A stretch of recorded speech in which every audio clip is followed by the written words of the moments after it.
So I blobbed out some of this glue just on my mat. These are silicone mats, which if any of you do resin or actually do stuff with a lot of glue, I completely recommend because they are really easy to clean off. And so I just stick the glue right on here. And so then like I've just got a normal paintbrush. And so the way that I deal with the ones that are,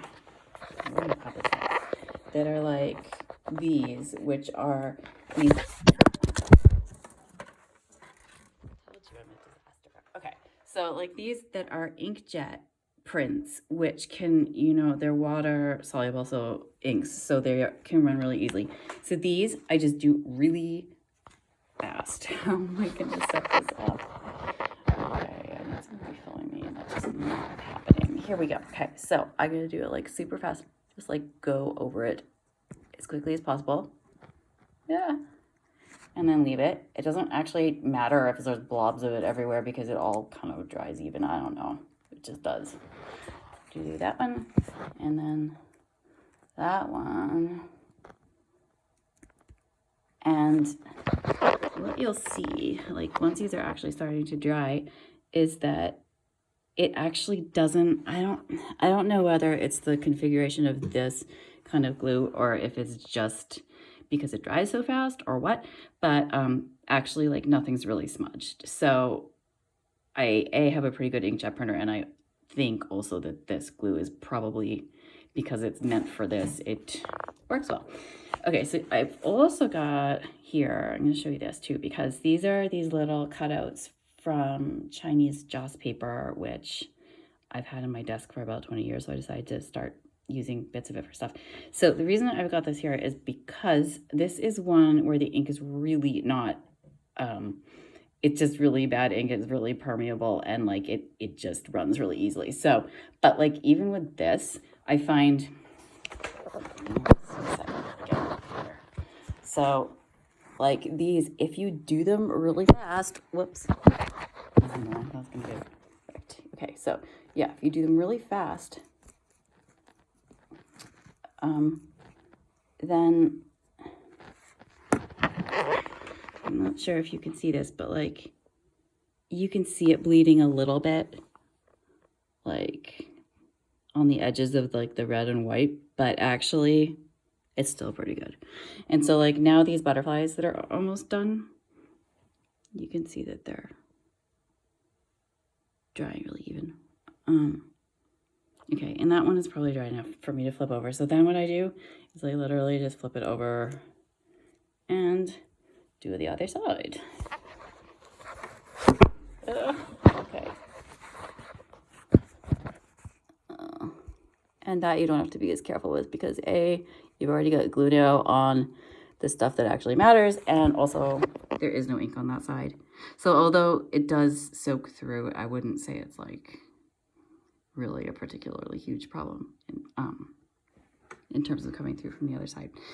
Okay, so I am not going to bore you with doing 3 more coats of this, but basically you just do the same thing. So these are some inkjet. This is like a fully sealed piece of inkjet print, and this isn't a terrific example either because it looks mushy and runny, but actually that was just the way the image was. It's supposed to be like antique music that's all kind of mushed together. So yeah, it looks like that. But yeah, and that you can't really tell, but that side has been, actually no, that side has not been sealed on that one.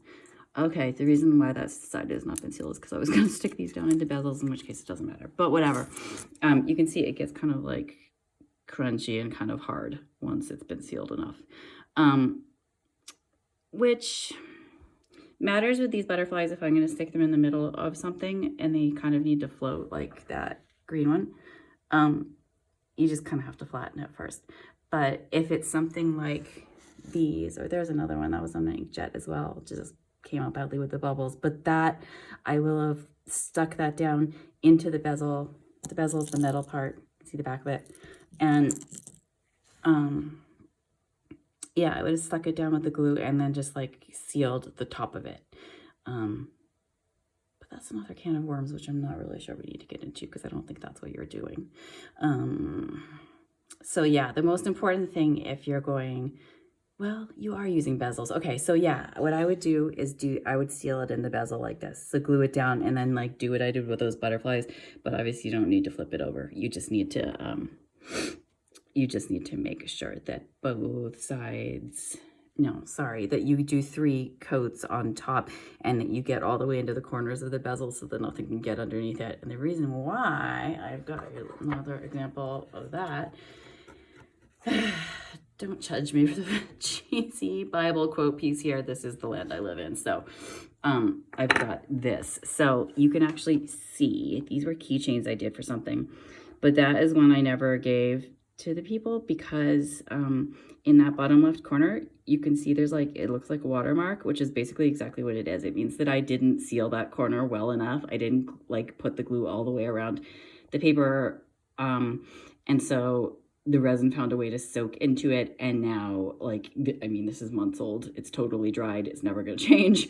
I will probably just soak this in acetone and pull that out of it and use it for something else.